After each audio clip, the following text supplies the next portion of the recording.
Yo, what up YouTube? It's your boy Ste, and this is Mzansi411. Remember, on this series, we keep it 100% local. For the fans, by the fans, baby. On this week's episode, we are going to be discussing the Springboks preparations for the Rugby Championship 2019. Obviously, this is a huge year for the Springboks, beyond just the Rugby Championship, which is a shortened, abbreviated version in 2019, due to the fact that the mother of all competition is coming in 2019. Yes, ladies and gentlemen, the Rugby World Cup is just around the corner. I am so excited, I can't even begin to tell you guys how excited I am. I happen to be a very passionate rugby supporter. The Springboks happen to be one of my most favorite teams in the whole wide world. I am not shy to admit it to anybody at all. My blood is green, and I'm very proud of that. Now, this past couple of weeks, we have seen the Springboks meet together in Johannesburg for a training camp session.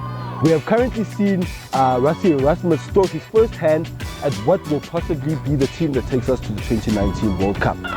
Now, this mixture of talent and experience that has currently been put together by Rassie has got me excited.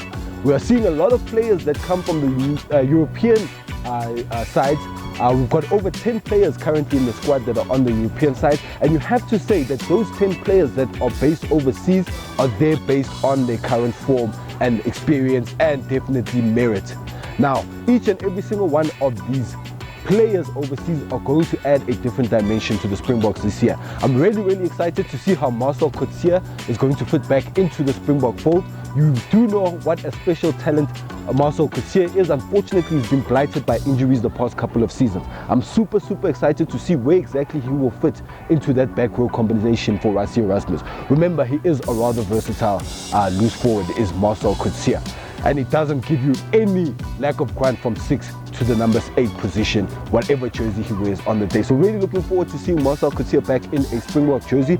Another one that I'm highly excited to see back in a Springbok jersey is Kobus Reinach. Kobus Reinach has just come away from the English season and has done his reputation no damage at all. If anything at all, you best check out some of the clips of the intercepts that your boy has been doing this season. I mean, his speed is absolutely insane. And one of the most troublesome positions for the South Africans, which was that number 9 position, is all of a sudden starting to look like it's got a whole range of depth. We've obviously got Faf de Klerk coming in as the original number 9. I think Rassie will keep it that way, and as a Springbok fan, I've got no problem at all, because Faf is a beast. Coming in second, you probably look at Kobus Reinach. He does have some experience with the Springboks before, and his international experience, especially with playing in the English season, would have done him a whole world of good. And then lastly, you've got the highly talented youngster from the Stormers, none other than Herschel Jantjies. What can be said about this little youngster? I mean, this kid has got it all. If he keeps his head on the ground, I even see him taking that position away from Ambros Papier, who has rather had an up and down season, including Ian Van Zyl, and they haven't even been included in the current Springbok training squad. Very excited about the number 9 position. It's also good to see Dylan Lades back into the training squad. Obviously, Dylan Lades has had an excellent season with a rather poor Stormers team, so he definitely does deserve a shout out. And Reinhard Elstad, as well as Cheslin Colby, who have just come from the Toulouse winning side that just took the French top 14. So obviously, this is, when you look at this squad on paper, the Springboks arguably have one of the strongest teams in the world. This team, should they get it right, should be able to go all the way in this year's World Cup. But hey, that is just my opinion. Let us know what you think of Rassie current squad. Who would you add? Who would you take away from their squad? What do you currently think are your expectations for the abbreviated Rugby Championship? Because obviously there's 4 games to go. 3 in the Rugby Championship, 1 outside of the Rugby Championship, which is Argentina. 2 outside the Rugby Championship, which is Argentina, as well as the warm-up game against Japan prior to the World Cup, and then we kick off against New Zealand.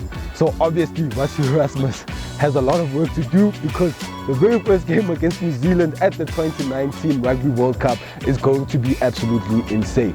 Now, Sports 411 is going to be keeping you up to date with everything as it goes. Mzansi411 is going to be specifically focusing on the World Cup. We've got such awesome content coming up for you guys. We've got such exciting initiatives and ideas that we want to be launching prior and during the World Cup. So you definitely want to stay tuned in onto this channel so that you can keep regularly updated with what's going on.